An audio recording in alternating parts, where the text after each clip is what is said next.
क्या बंगाल पुलिस का शर्मिष्ठा पनोली के खिलाफ एफआईआर दर्ज करना ठीक था? और यदि एफआईआर दर्ज करना ठीक था तो क्या शर्मिष्ठा पनोली को गिरफ्तार करना जरूरी था? और अगर बंगाल की पुलिस हरियाणा तक पहुंच गई, गुड़गांव तक, तो क्या जज साहब का ट्रांजिट रिमांड देना ठीक था?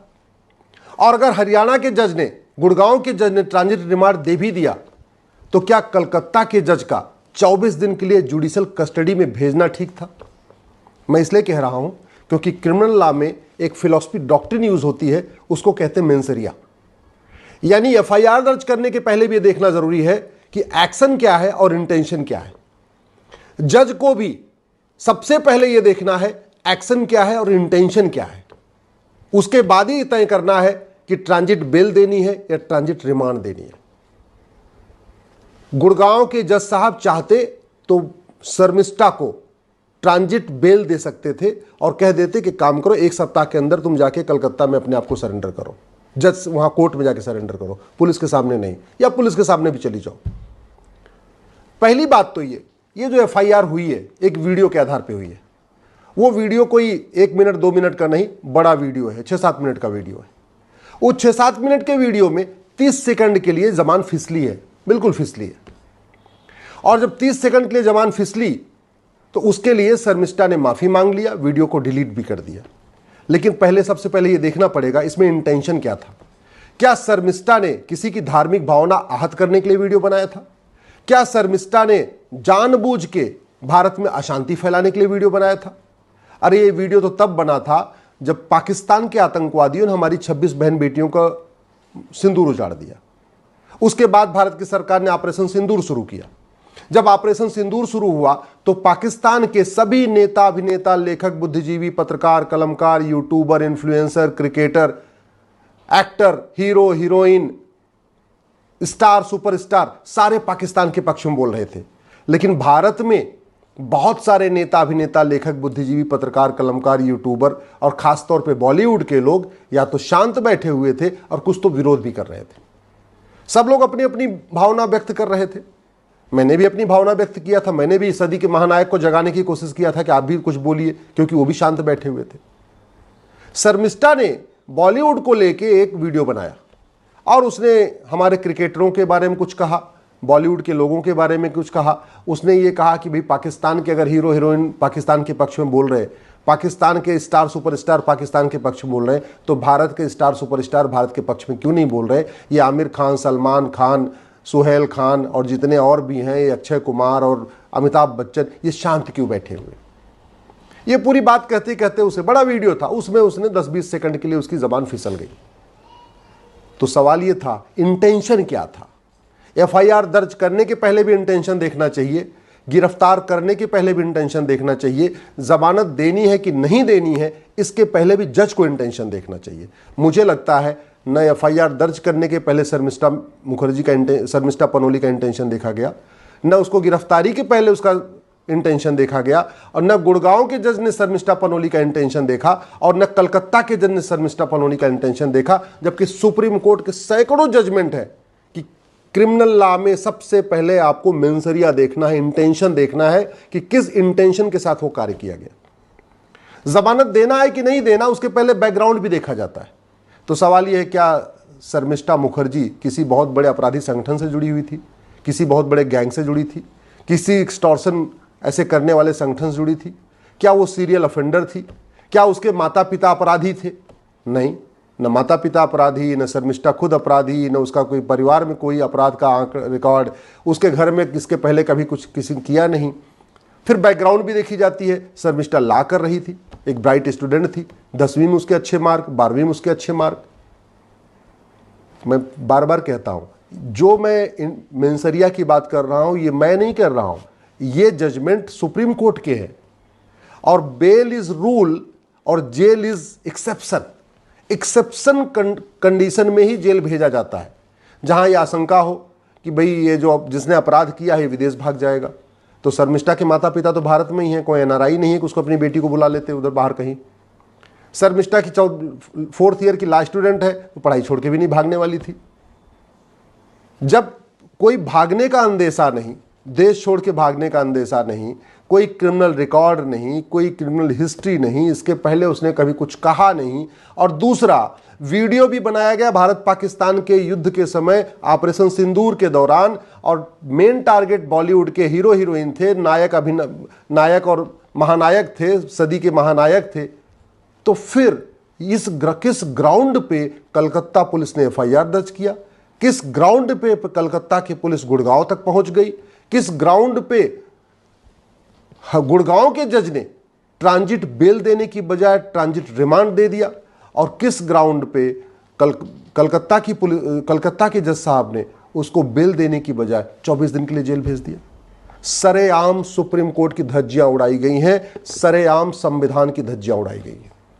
इसलिए मैं माननीय सुप्रीम कोर्ट से कहता हूं, आपके आदेश को डिस्ट्रिक्ट कोर्ट के जज फॉलो नहीं कर रहे, और वो इसलिए नहीं कर रहे हैं, सुप्रीम कोर्ट आदेश देता जा रहा है, लेकिन आज तक हाई डिस्ट्रिक्ट कोर्ट के जजों को सुप्रीम कोर्ट का आदेश न मानने पे सस्पेंड नहीं किया गया। जब तक 2-4 जजेस को सस्पेंड नहीं किया जाएगा, जहां सुप्रीम कोर्ट का क्लियर कट जजमेंट है, अरुणेश कुमार है, ऐसे बहुत सारे केसेस हैं जहां बेल देना है कि नहीं देना है, सीधे सीधे गाइडलाइन बनी हुई है। अगर उन गाइडलाइन का उपयोग डिस्ट्रिक्ट कोर्ट के जज नहीं फॉलो नहीं कर रहे, तो इसका मतलब डिस्ट्रिक्ट कोर्ट के जज वो या तो इनकम्पिटेंट हैं, और या तो जानबूझ के सुप्रीम कोर्ट को ठेंगा दिखा रहे हैं, सुप्रीम कोर्ट को कह रहे हैं कि आप कुछ भी फैसला करिए, हम नहीं मानेंगे। इसका समाधान निकालना पड़ेगा। आखिर आईएएस गलती करता है तो चीफ सेक्रेटरी उसको सस्पेंड करता है, जिले का कलेक्टर गलती करता है तो शासन उसको सस्पेंड कर देता है, जिले का कप्तान गलती करता है शासन सस्पेंड कर देता है, थानेदार गलती करता है उस जिले का कप्तान उसको सस्पेंड कर देता है, कोई तहसीलदार एसडीएम कुछ गलती करता है उस कमिश्नर उसको सस्पेंड करता है। तो जब डिस्ट्रिक्ट कोर्ट के जज, चाहे वो एडीजे हैं या डीजे हैं, मजिस्ट्रेट है या मेट्रोपोलियन मजिस्ट्रेट है, अगर वो गलती कर रहे, अगर उनको सुप्रीम कोर्ट का जजमेंट का इंटरप्रिटेशन करना भी नहीं आता, अगर उनको सुप्रीम कोर्ट का क्या क्या जजमेंट है उनको पता ही नहीं है, ऐसे लोगों को जज बना के रखने की जरूरत क्या है?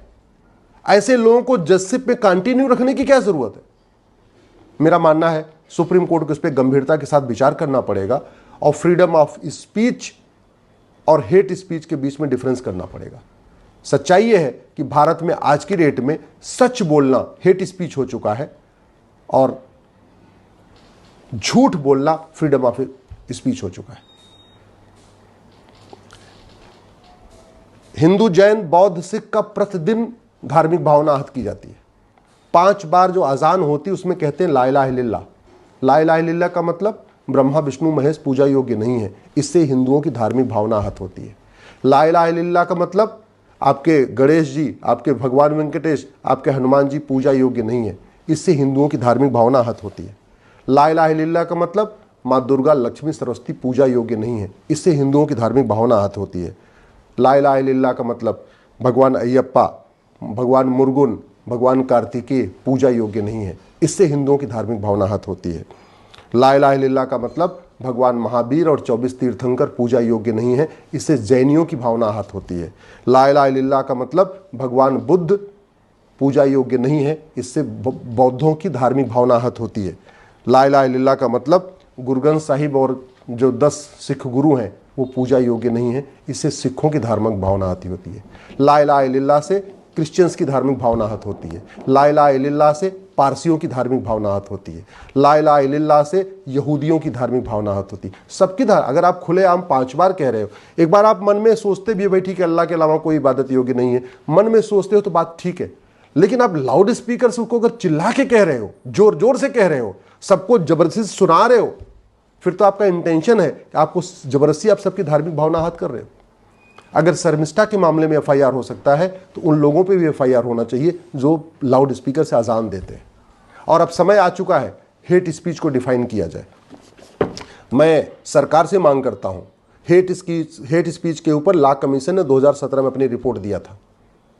जस्टिस BS चौहान जब लॉ कमीशन के चेयरमैन थे तब उन्होंने रिपोर्ट बना दिया था, और वो रिपोर्ट का नंबर था रिपोर्ट नंबर 267। हेट स्पीच के ऊपर लॉ कमीशन की रिपोर्ट है।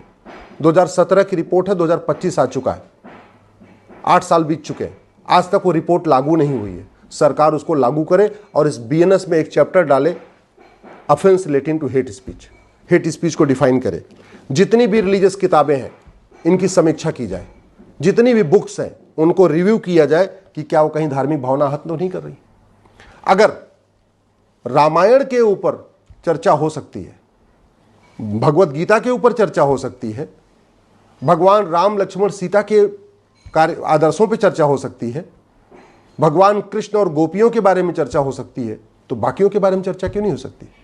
मतलब भगवान रामकृष्ण के बारे में आप बात करें तो फ्रीडम ऑफ स्पीच, भगवान कृष्ण और गोपियों के बारे में बात करें तो फ्रीडम ऑफ स्पीच, आप भगवान परशुराम के बारे में बात करें तो फ्रीडम ऑफ स्पीच, आप मनुस्मृति जलाएं तो फ्रीडम ऑफ एक्सप्रेशन, आप रामायण का पन्ना, रामचरितमानस का पन्ना फाड़ें, ढोल गंवार शूद्र पसनारी के बारे में उल्टी सीधी बात करें, उसका मिस इंटरप्रिटेशन करें तो फ्रीडम ऑफ स्पीच और फ्रीडम ऑफ एक्सप्रेशन। और दूसरा कोई अगर कुछ भी कह दे तो सीधे एफआईआर और सीधे जेल, और भी 14 दिन की जेल, चाहे वो लॉ की स्टूडेंट हो या कोई भी हो, लड़का हो या लड़की, सीधे जेल। ये भारत में संविधान चल रहा है या बहुविधान चल रहा है? ये भारत में एक देश एक विधान चल रहा है या एक देश दो विधान चल रहा है? क्या मुस्लिम्स के लिए अलग विधान चल रहा है और बाकी लोगों के लिए अलग विधान चल रहा है? हिंदुओं की प्रतिदिन दिन में 5 बार धार्मिक भावना हत हो रही है, उस पर कार्रवाई क्यों नहीं हो रही है? अब समय आ गया है कि इस 1861 के पुलिस एक्ट को बदला जाए, भारत में एक यूनिफॉर्म पुलिस कोड लागू किया जाए। जब तक one nation one police code नहीं होगा, पुलिस चार्टर नहीं होगा, पुलिस की अकाउंटेबिलिटी नहीं होगी, तय होगी, पुलिस की रिस्पॉन्सिबिलिटी तय नहीं होगी, तब तक पुलिस सत्ता के गुलाम बनी रहेगी। और जब सत्ता की गुलाम बनी रहेगी तो ऐसे ही कलकत्ता से चल के हरियाणा में आके गिरफ्तारी होती रहेगी, पंजाब से चल के दिल्ली में गिरफ्तारी होती रहेगी, तमिलनाडु से चल के अजीत भारती को सीधे गिरफ्तार करने नोएडा आ जाएंगे। ये चलता रहेगा। इसलिए ज़रूरत है कि यूनिफॉर्म पुलिस कोड हो, यूनिफॉर्म जुडिशियल कोड हो, यूनिफॉर्म एडमिनिस्ट्रेटिव कोड हो, सिटीजन चार्टर लागू हो, जस्टिस विद इन ईयर लागू हो, और जो आदमी गलत एफआईआर करे और कराए उसको भी सज़ा मिले, जो गलत गिरफ्तारी करने आए उन पुलिस वालों को भी सज़ा मिले, और जो जज जानबूझ के सुप्रीम कोर्ट के जजमेंट को दरकिनार करके गलत फैसला दे, जहां बेल देना है वहां उसको जेल में भेज दें, ऐसे जजों के खिलाफ भी कार्रवाई होनी चाहिए। इसलिए मैं सरकार से निवेदन करता हूं, जुडिशियल रिफॉर्म के बारे में गंभीरता के साथ सोचें, पुलिस रिफॉर्म के बारे में गंभीरता के साथ सोचें, एडमिनिस्ट्रेटिव रिफॉर्म के बारे में गंभीरता के साथ सोचें, और भारत में सभी लोगों की अकाउंटेबिलिटी, रोल्स, रिस्पॉन्सिबिलिटी तय करें और जस्टिस विद इन ईयर लागू करें।